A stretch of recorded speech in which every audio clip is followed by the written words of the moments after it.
हाय kids, आज हम पढ़ेंगे कैपिटल ऑफ डिफरेंट कंट्रीज़।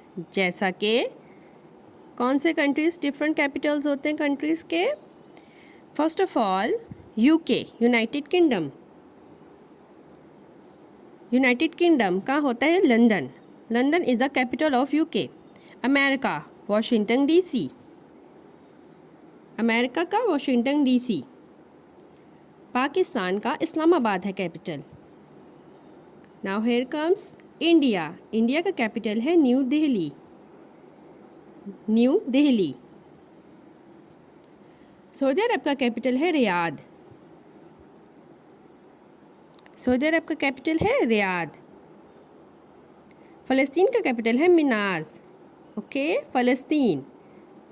तुर्की का कैपिटल है अंकारा। तुर्की अभी ये हो गया तुर्की की जगह।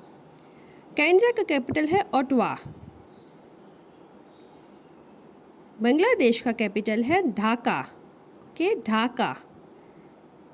ऑस्ट्रेलिया का कैपिटल है कैनबेरा। ऑस्ट्रेलिया और ऑस्ट्रिया का फ़र्क है, ठीक है। नेपाल का कैपिटल है काठमांडू, ये डिफरेंट नेम है। ओके। फ्रांस का कैपिटल है पेरिस। ओके। चाइना कंट्री है और उसका कैपिटल है बीजिंग।